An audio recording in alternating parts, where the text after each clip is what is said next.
brands create a digital community and then run rec leagues just like you would in basketball or soccer, but instead in video games like FIFA, Fortnite, Rocket League, and more.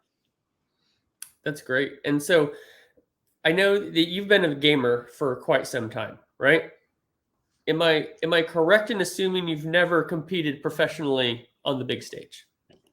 Not even close. For me, I think the height is probably my college dorm room. I think that I maybe beat a couple people on my floor in FIFA. We had some good people who played FIFA when I first started college. But no, I've played video games for as long as I can remember. One of my first Christmas memories was getting a PlayStation 1 at like the age of 4. I think my dad really bought it for himself, but it was for me.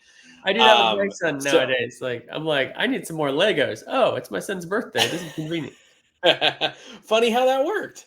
Yeah. Um, so I've always played games. It's always been a part of my life, but I've never been that good. Mm, I never knew anyone that played competitively in anything. And I think growing up, I always played a lot of sports titles. And so those weren't even the games that, especially in the early mid 2000s, that had any real sort of competitive structure in mm. any way. But it's always been a big part of my life, in the same way that sports has always been a big part of my life.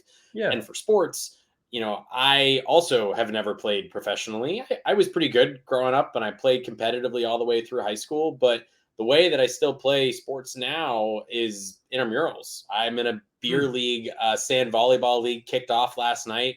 We lose most weeks.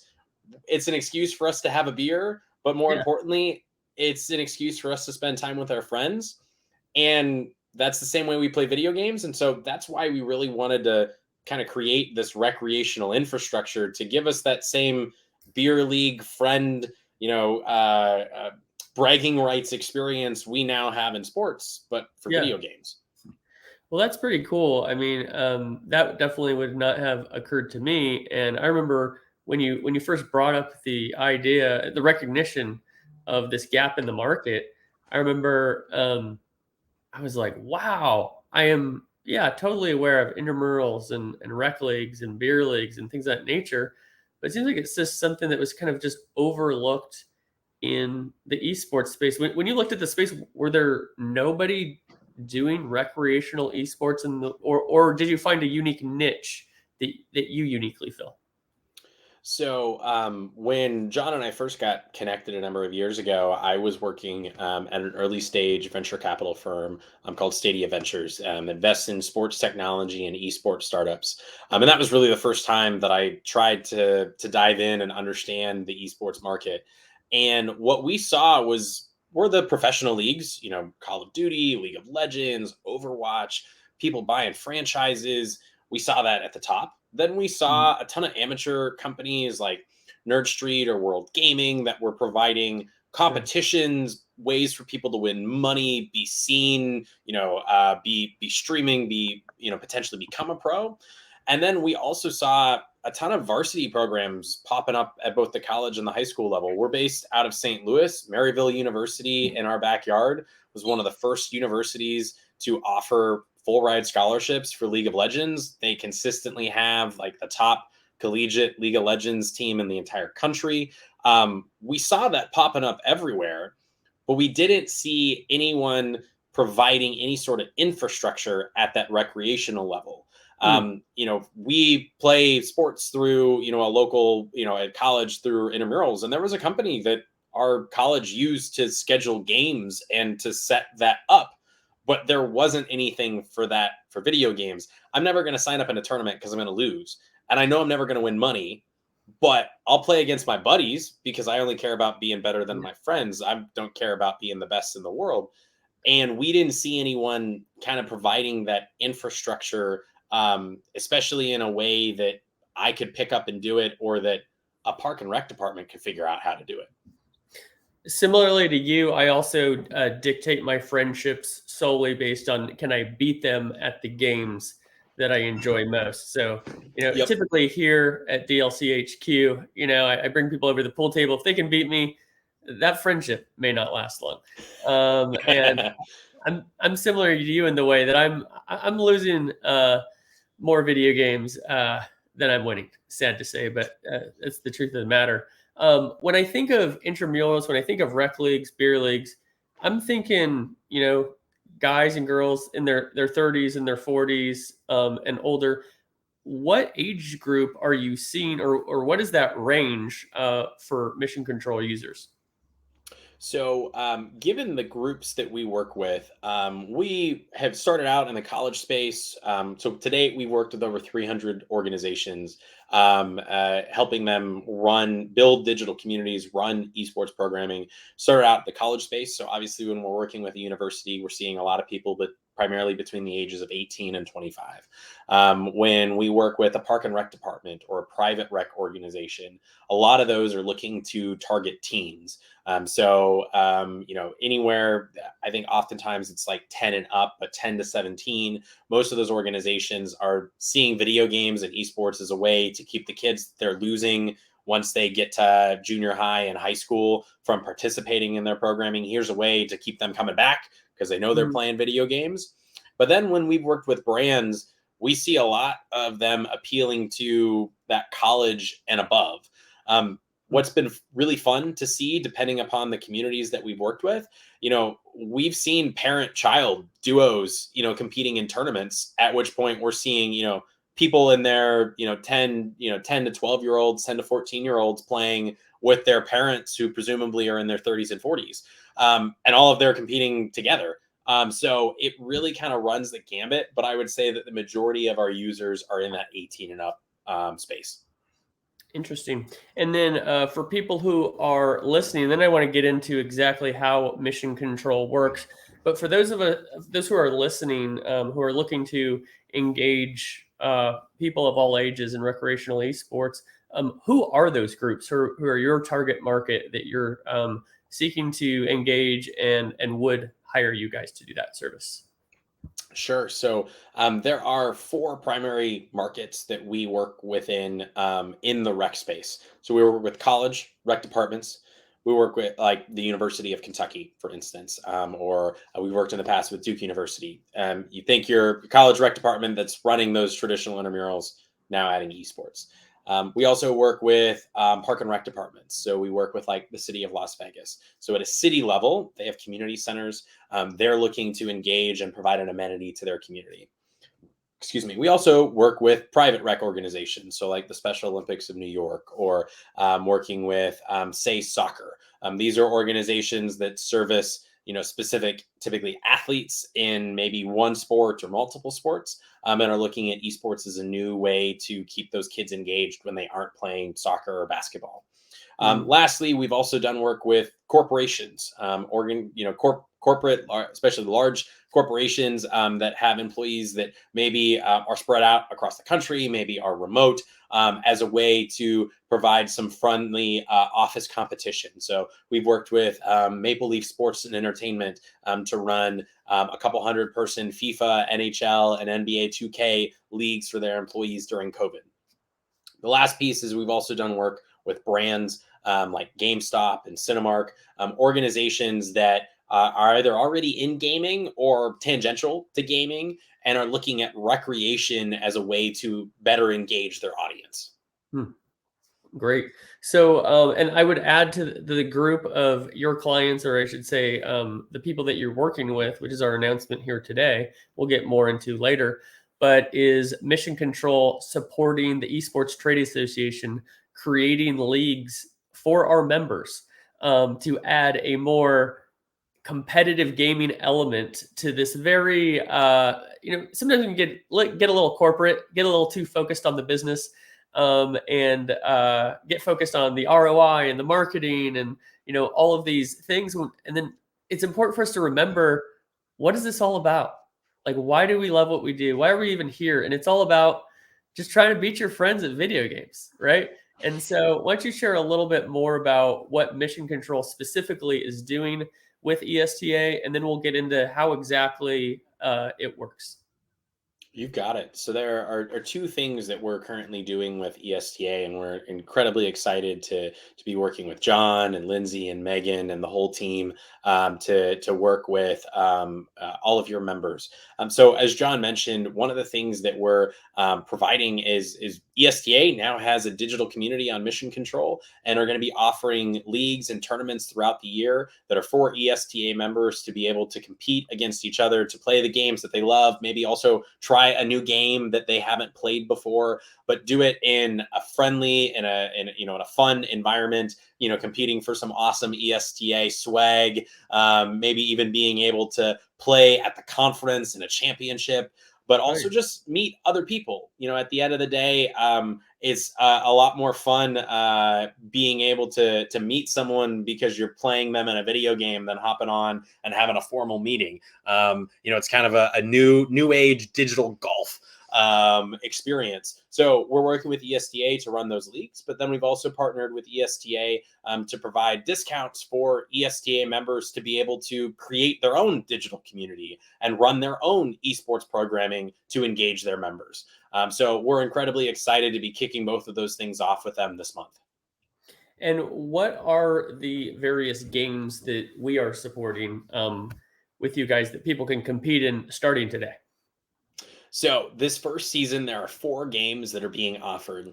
We have Super Smash Brothers. We have Rocket League 2v2. We also have Mario Kart, and then lastly, chess. Online chess is a game that we've actually seen quite a lot of interest from many of the state park and rec associations that we've worked with before.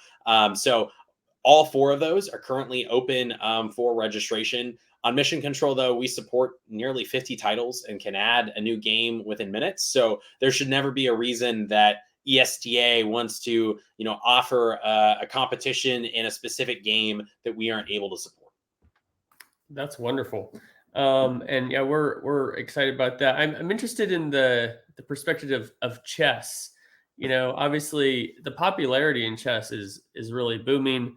We know that Optic Gaming has a couple content creator sisters who are chess champions. Talk a little bit about the thought of including chess with these other games. One of the reasons that we decided to do it is, one of the both the benefits, but also depending upon the specific community that you're serving, potential challenges of offering esports programming is accessibility. And what I specifically talking about there is having access and owning the console or the equipment that you need. So Mission Control is very much a second screen experience where scheduling communications, score keeping, stat tracking, etc. People are then playing on their console. So one of the reasons that with ESTA we wanted to offer chess as a title is the fact that chess can be played through your browser. So you don't need to Hmm. own a Nintendo Switch or a PlayStation in order to be able to participate. You also don't have to buy a game. Literally just go to chess.com and you can connect and compete against other people. So that was why we chose chess. It's one of the reasons that we've had park and rec departments run Words with Friends leagues in the past or Wordle competitions because it helped bring down some of that barrier to entry that even Mhm. if you didn't own a console or a gaming PC and you wanted to play, there was still a game that you could compete in. Perfect explanation. Really appreciate that. So let's get into now how exactly does mission control work? So, Mission Control is a two-sided platform.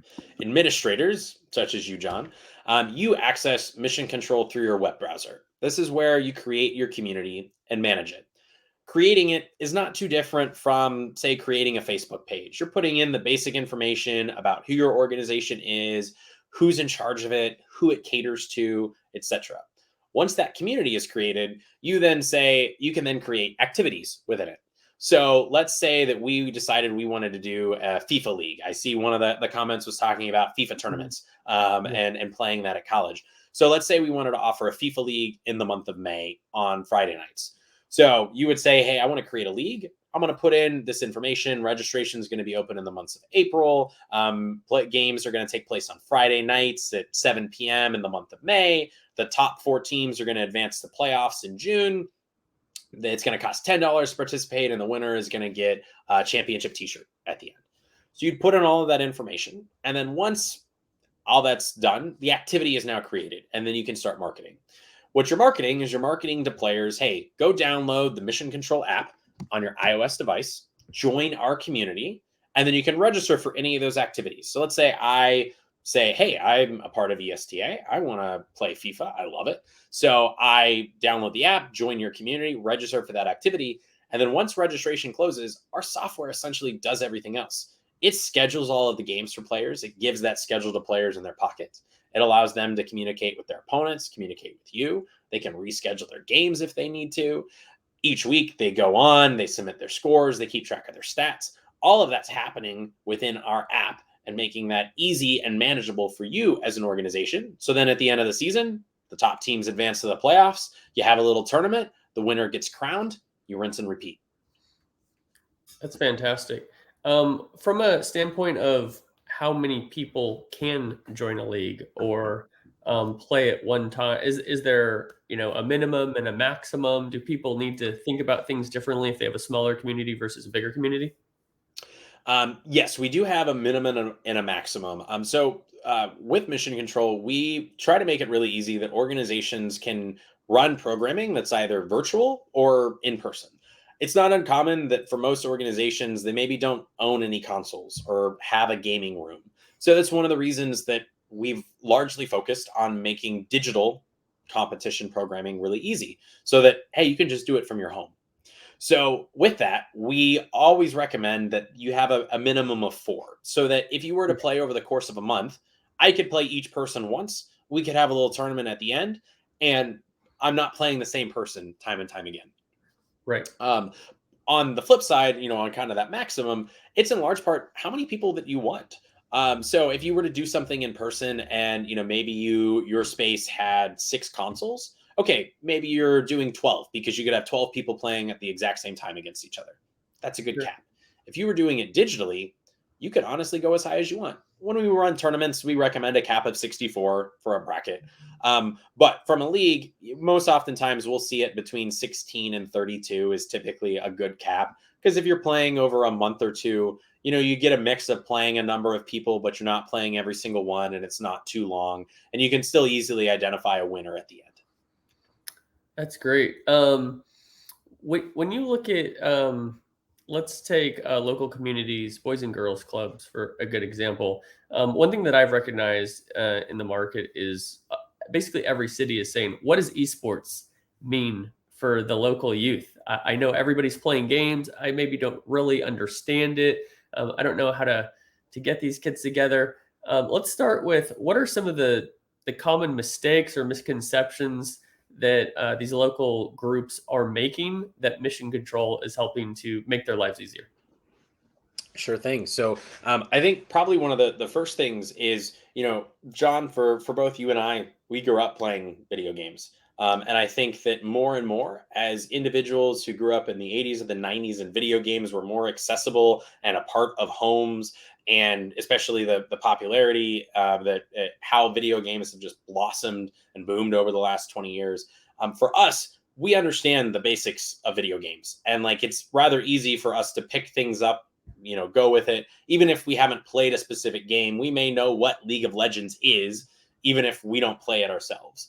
So I think one of the first barriers that many park and rec departments or just any organization has is I see that esports is booming and I know that people in my community play video games, but I don't know anything about video games. I'm not a gamer myself. You Sure. may understand the rules of soccer because the rules of soccer haven't really changed in 200 years, but you may not understand how Rocket League works. And so, one of the things that we wanted when we built Mission Control is we wanted to make sure that you didn't really have to be an expert in gaming in order to offer this Right. programming. So we've tried to build it in a way that, when we add a game, we're adding all of the rules. We're telling you what games you can't, what consoles you can play against each other, and what the settings are, so that you yourself don't have to do it, and know that. So I think that's one of the first things is people think I need to be an expert. Actually, no, you don't. I think a second thing that comes to mind is that people immediately think that we need to purchase a ton of equipment and build out a space.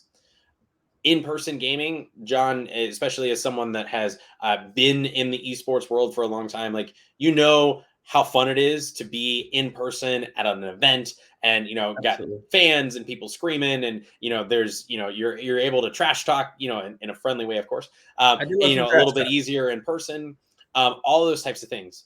But that doesn't have to be where you start. Good Like, point. what the esports competitions we see today, that was not what it looked like 20 years ago. So you can start out with digital programming, and you don't have to invest in building out a space or buying really nice gaming PCs or know all of those things. So I think Yeah. that's the second mistake that people make. And then I'd say the last one, the last big one, is that I think oftentimes people have this "if you build it, they will come" mentality. Hmm. Um, there are 216 million Americans who play video games. There are a Yep. lot of people who play video games. Yeah. A lot of people out there. But chances are the majority of them haven't played in a league or a tournament before. They also might not be looking to the local park and rec department for that programming.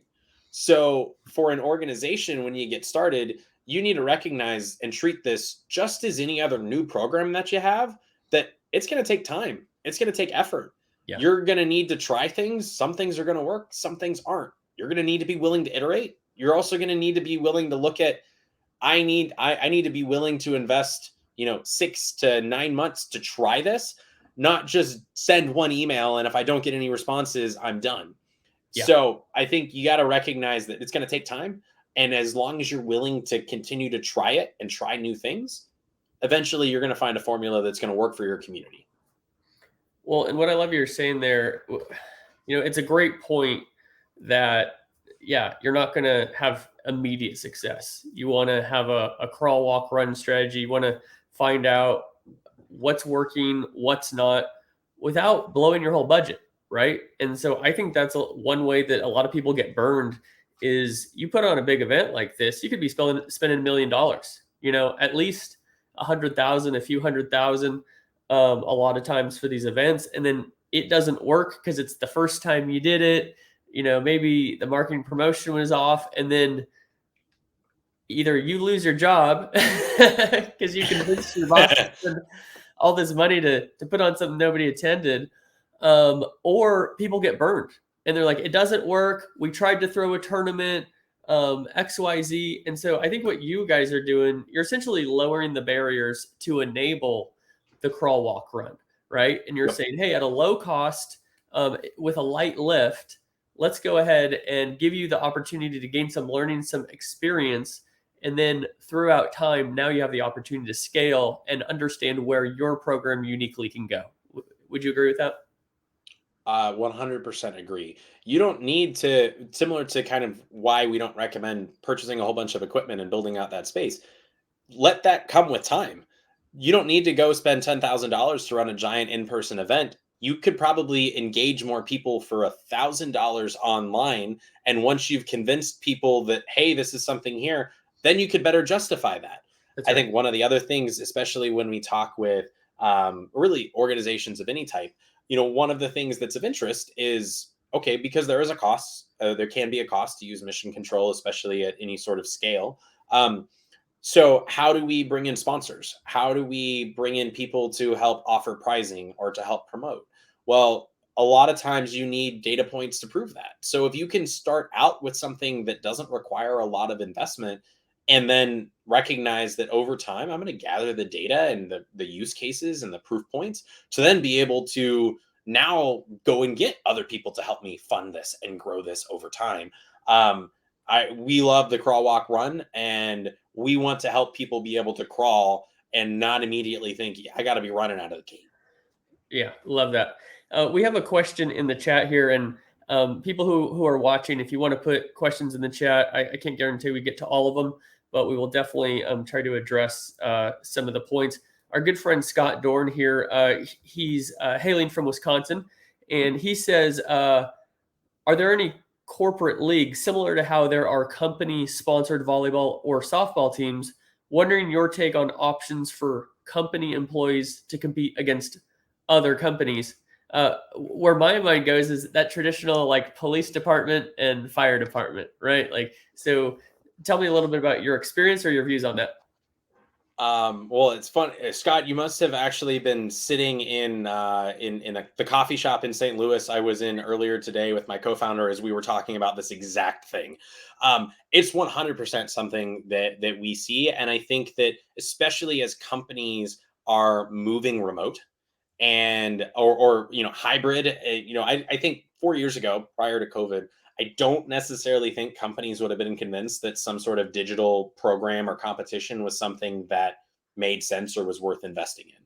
But I think now, coming out of COVID, as how we experience work has forever shifted, and remote work and hybrid work and all of that is much more common. I think some sort of digital program and competition, especially being able to do it across companies, I think is huge, and it's something that we are actually actively looking into how we can support that within specific geographies and run citywide competitions where all of the local companies are able to sponsor a team and compete in multiple leagues and be able to have the title of St. Louis esports champion.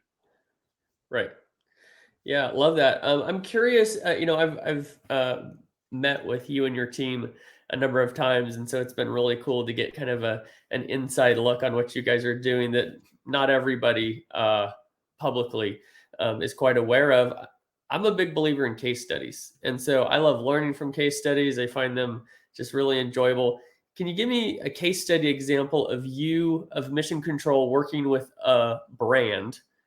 And so that our listeners and our viewers can not only understand that, but maybe get some ideas for how they could work with you. 100%. The first one that comes to mind is we had the opportunity in 2021 and 2022 to work with the movie theater chain Cinemark. Cinemark was interested in esports programming, primarily to better understand their moviegoers. They obviously sell a lot of movie tickets, but they wanted to better understand out of the people who are buying movie tickets, who cares about video games, because they're probably going to be more likely to buy a ticket to go see the Mario movie, or they're going to be more likely to want to go watch the League of Legends championship in one of their theaters, or maybe they're going to want to rent out a movie theater screen to game with their friends. Yeah. And so what we found with them after a few months of that iteration, transparently, that first month, things didn't really go really well. We didn't find a ton of success because we thought, hey, we're just going to say we're doing esports. And then it was kind of like a little bit of crickets on the other end. But what we found over time was consistency really helped. Hmm. Bringing in partners also to help promote and provide unique experiences was Right. really awesome. And so the two kind of core programs that they ultimately ended up doing was they would do every couple of months when there was a new movie that was being released, they would host what they called their movie club challenge. And what they would do is they would partner with one of their movie studios who was promoting a movie, and maybe that studio had or that movie either had a direct tie-in to a video game like Fortnite Sure. or Rocket League, or maybe had a direct tie-in to, like, for instance, Sonic the Hedgehog 2. There are a lot of Sonic games out there. And so what they did was they went to the movie studios and they said, hey, as a part of your promotion with us, why don't we put on a tournament where you're putting up some cool prizing for participants, and this is a way to promote the movie and give away some tickets and get people to come in to Cinemark. And so they did that with Free Guy. They did that Yeah. with Ghostbusters Afterlife. The most successful one was Spider-Man No Way Home. People Oh came wow. in and you had the chance to win a Spider-Man sweatshirt, a Spider-Man hoodie, an exclusive G Fuel Spider-Man collector's edition item. And what was so cool was seeing teams sign up with the team name, like, here for the G Fuel. Like, hey, I'm just here because of this really cool prize and experience that I can get out of Yeah. it. And so they found those that, as they were doing them every couple of months, they were ultimately growing their community size about 34% event over event. Like, people Wow. were just seeing this and were like, this is super cool. And then once they had people in, how do they keep them engaged? Well, they would run seasons of leagues. So every Mhm. quarter, they would do a 6 to 8 week season of leagues where people would pay, $5, $10 to participate, but you got some cooler prizes at the end. Like, maybe if you won, you could win, $150 gift card to Cinemark, or something to that effect. But you would then be able to participate over 6 to 8 weeks, where every week you're getting on and you're grinding. Whether it's playing Apex or Mario Kart or Warzone. And that was a great way for them to, one, generate a little bit of revenue, but two, to also Sure. keep people engaged when maybe there wasn't a movie that was coming out, or it wasn't tied to a game that people cared about. And so over the course of, a little over a year running that programming, again, they were able to consistently be growing their program 34% event over event. And that was because people came to know that, hey, there are these two types of programs that they're offering. At Yeah, least every month, there's going to be something that's happening that I can then keep coming back for. I love that. So, question on that is, were these all in-person tournaments, or were some of them online as well? Actually, all of it was entirely digital. Okay, Um, good. so one of the things that specifically is we wanted to do with them, eventually we wanted to be able to get into in person, but a large part of that was they didn't necessarily have a ton of theaters that were equipped to be able to do in person gaming. And so that again ties to the infrastructure of your organization. If you're a brand that has a ton of, if you run a bunch of land centers, for instance, and you have space that people can come in and play, then obviously in-person stuff works really well. But if you're a national brand that doesn't necessarily have a physical footprint, there's no reason that you can't now have people engage with your brand digitally across the entire country all at once. I like that, because what I'm taking from your case study example here is, this is a brand who was able to, first of all, try something in esports when it did not work right away, not just ditch it and say the big shiny object that we were all hearing about doesn't work anymore, but we're able to dive in a little deeper, learn, pivot, find something that works. And also being able to engage your audience when they're not there with you, but also incentivize driving foot traffic, Yep. leading to sales. And the other thing I love about this is, I think a lot of my hot take on one one of my hot takes, excuse me, goodness gracious, on esports and brand integration, is the community is more concerned about brands leaving than brands coming in. And so we see it all the time that a brand comes in, and like Cinemark in this example, they tried something that didn't work. They just leave it and move on, right? And that's what really burns the community. So when the next brand comes in, they're like, "You're just going to leave us." The moment that you're not getting what you want, versus, where's the support for us? I love that, you guys being able to lower that barrier to entry, like we talked about, enables a brand to be able to take the time to not only figure it out, but establish consistency with a community that will then reward them through loyalty Yep. by saying, "Hey, we know this is the place we do this, and I got some cool stuff I would have had without you." As cliche as it is anytime that I hear someone talk about brands entering gaming, it's all about you need to be authentic, and authenticity matters, and that gamers really smell out inauthentic things. One of the ways that you prove that authenticity is you stick around and you keep trying new things.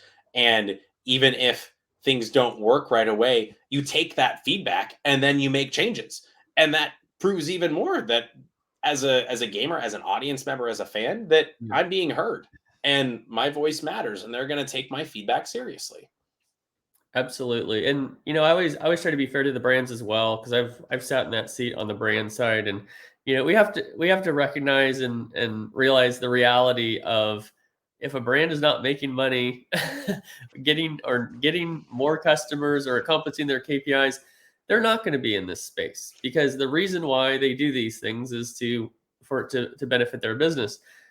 In the same way, though, there's a way to recognize and say, if I support the community in meaningful ways that matter to them, and I give some time to let this work, those KPIs will be accomplished over time. We've got another question here, and you may understand this question better than I do here. It says, "Can you touch on the live stream/creator model within Mission Control activations, and also is Mission Control a Twitch broadcast partner? Great question. So we hear a lot of our partners express interest in live streaming, in Twitch, etc. But for the majority of the organizations that we work with, they don't have any sort of Twitch presence thus far.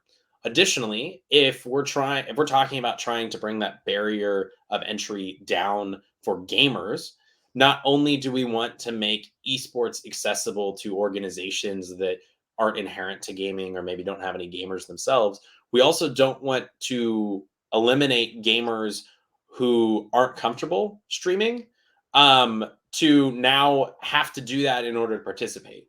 So while we have had organizations choose to stream, it's not something that we ourselves require or that we necessarily stream programming ourselves. And again, that's in large part because if we're working with organizations that specifically want to work with teens, they're already concerned about teens just being able to send a message to each other digitally, let alone saying, we want you streaming this content out and we're saying that this is our content, regardless of whatever you say. That's not necessarily something that the local Boys and Girls Club really wants to be concerning themselves with. One of the really cool things, though, that we've seen, again, using Cinemark for an example, is without any effort on our part or on Cinemark's, people just started streaming. They were like, hey, I'm grinding Apex every Friday night for these 6 weeks. I'm going to hop on and I'm going to stream the 6 hours that I'm gaming with my friends and say, hashtag Cinemark, hashtag, summer leagues, etc. And that was just organic things that happened without any intention.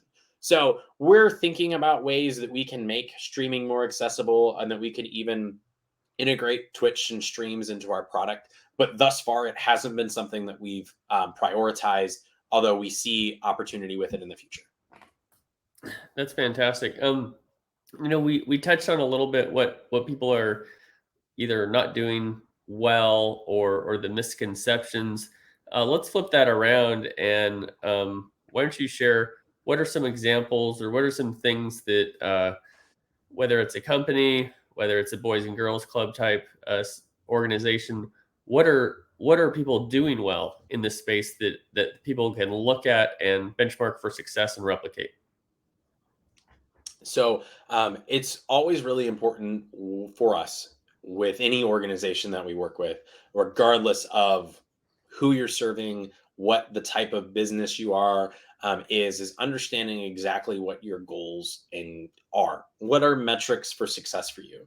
Because for some organizations, it's I just want to engage this specific community. I could care less that it's only 20 kids. If those 20 kids are excited and having fun, I'm good. There are others that obviously I have specific revenue metrics that I need to be trying to hitting, or I really care about data, and so I need a really large community to make this worth my while. So one organization we've had the opportunity to work with a handful of Special Olympics chapters throughout the country. For them, they aren't necessarily interested in trying to attract new individuals to them or grow a huge community. They're instead saying, you know what, I have these 40, 50 kids who really love playing video games, and I want to provide them a fun experience. I want to provide their parents comfort that they're playing in a place that is safe and amongst people that they trust. I want to be able to have incorporate my coaches into that experience. And so we've seen organizations like the Special Olympics or other or organizations that are maybe focused on a specific, different abled community, that they're like, we're totally content if we just have these 20 to 40 kids play all of the time. And so that's really helpful for us as we're benchmarking success. Okay, so we just want to make sure that it's really easy for them to manage and maybe integrate coaches into it. I'm not worried about them being able to optimize their SEO so that they get more people to discover it. So I think that's one example. I think a second example, we've seen a number of park and rec departments who have gone and partnered with their local university, maybe a local game shop, to leverage that partnership to help spread the word and help the market. For many organizations that aren't doing anything in gaming right now, yes, you should be targeting the people who already participate in your other programming. But if you're trying to attract new people, then you need to be willing to look outside of your existing network and find new people. And so we've loved seeing when organizations have been able to say, you know what, these are the people in my community that already care a ton about gaming, are doing things, have themselves customers or members or a network that care about gaming. Let's find how I can partner with them and help spread the word, because that's going to attract a new audience for me. I think the last example that I'll give is it has been really fun to see organizations provide cool experiences and cool prizes for winners. The nice thing, or one of the things we really encourage, is that you can offer a prize, but it should not be big. It does not need to be fancy. We don't want someone offering a $10,000 prize pool in a mission control league. We want someone offering a championship t-shirt and a fist bump because you won. And that's what you're competing for. It's been really fun. We've had a park and rec department who gave out yard signs, and went to each of the people who won and took a photo and with their yard sign and their swag bag and put it in the newspaper. I was Cool. talking today with the Greater St. Louis Area Council for the Boy Scouts of America, and what they want to do is they have a 3D printer. They're going to make these like plaques for their first, second, and third winners, and then they're also going to actually create an esports badge that if you sign up and you participate in this, you get a badge for playing in it. Those are two really cool experiences that Yeah, didn't cost a ton of money, but that's fun and that's unique. And that gives me a reason to want to participate in your programming. And it doesn't have to have anything to do with what it monetarily costs. absolutely. That's such a great example, and I'm glad you brought that up. When you're supporting this community, it doesn't have to be something super expensive. You don't have to move heaven and earth. We've already established to bring people together and to facilitate competitions. You don't have to do a lot of heavy lifting when you're working with mission control, but also when you're talking prizing, validating people who are competing in these leagues. This is a group that has seen many other groups in traditional sports be validated, be recognized for all these things, have college teams, have high school teams, get trophies, etc. And gamers haven't had that historically. And so when you are able to give them something that is unique, and don't just give a bunch of cheap crap, of course, like make it purposeful. But you can, exactly like the examples you're sharing, Byron, you can validate and say, hey, your time is worthwhile, you're valuable, what you're doing is meaningful. We recognize that. And the response from the community, in my experience, is very powerful when you do that. Well, and I think especially if you're an organization that's trying to target a younger demographic, you know, teens, like one of the reasons that one of I think the awesome things that has happened with gaming becoming so much more mainstream, for lack of a better phrase, in the last 5 to 10 years, is it's allowing people who have historically been maybe ostracized or on the outside looking in, or maybe aren't the most athletic individuals or care more about STEM things than about sports, to experience some of the same joys and fun that comes with playing in sports as a Right. kid. And so if we can validate it by, hey, everyone that signs up gets a medal at the end of the season, and the winner gets a trophy, in the same way that you'd experience that if you signed up for a basketball league, Right. let's bring lower the playing field, bring things up to some sort of equilibrium. I think that's fantastic, and we want to help make that possible. I agree, and I love that. For those who joined after you gave a description of what mission control is, there's some people in the room who I'm sure are listening to this conversation, but they missed that first part that really gives the context of what is mission control. Why don't you share that with us? And then to wrap up the hour, let's go into what does mission control and ESTA collaboration look like for members and for non-members. So first, what You is got mission it. control? So, Mission Control, we are a community platform for recreational gaming. We've built a platform to make it really easy for any organization, whether that's just you and some friends, or all the way up to a Fortune 500 company or anything in between, to create a digital community and then run rec leagues and tournaments just like you would in basketball or soccer, but instead in video games like FIFA, Fortnite, Rocket League, and more. We are really excited and honored to be able to partner and work with the Esports Trade Association. There are two main ways that members can participate. One is joining the ESTA community on Mission Control. There, you would download the Mission Control app. You can go to bit.ly/ESTA gaming, and it'll take you to download the app on your iOS device, and then directly to the ESTA community. For ESTA members, the password ESTA 2017. Then you can register for any of the leagues that they're offering right now. So that's in chess, Mario Kart, Super Smash Brothers, and Rocket League. And registration will close April 30th, and gameplay will start at the beginning of May. But if you are interested, whether you're an ESTA member or not, in starting your own community and running esports competitions for your own members, I would welcome the opportunity to chat with you more about Mission Control and how we can help facilitate that with your organization. So you can just email me directly at byron@missioncontrol.com, BYRON. And I would love to schedule some time with you in the coming weeks to understand a little bit more about your community and what you're hoping to be able to do with recreational esports. Yeah, thank you for explaining that. And if you want to visit the Esports Trade Association website, we have it right there on the screen, www.esportsta.org. You can go there, you can become a member, you can learn all about the programming we do throughout the year, our annual conference, which will be in Chicago, August 20th through 22nd. You can also email us at info@esportsta.org. Find out all about Mission Control, how you can get involved. Also, in our monthly newsletters, they go out to both members and non-members.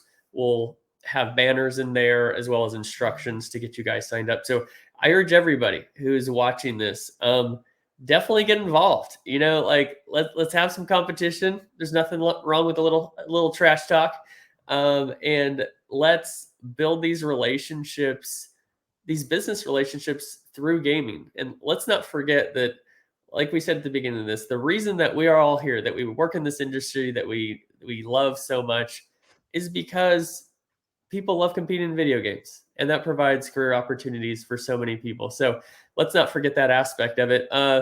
Before I let you go, Byron, anything that you would like to add that we didn't mention during this conversation? No, I thank you again so much for the opportunity. I hope that from this conversation today, that you feel that that you, whether you are a lifelong gamer or new to the space, that it is possible for you to use gaming as a way to connect, gather, grow your community. And whether it's through Mission Control or someone else, we want you to be able to help build those relationships, to help people feel like a part of something greater. And we would love the opportunity to be able to help facilitate that. So thank you, John, for the opportunity today to chat, to talk a little bit about Mission Control and recreational esports. And I look forward to hopefully being able to meet and chat with many more of you. Absolutely. Thank you so much for being here today with me, Byron, and everybody who's watching. Thank you for taking the time to learn about Mission Control, to learn about the Esports Trade Association and our collaboration. And we look forward to competing with against you. So appreciate it. Have a wonderful day, everybody. Thank you for being here.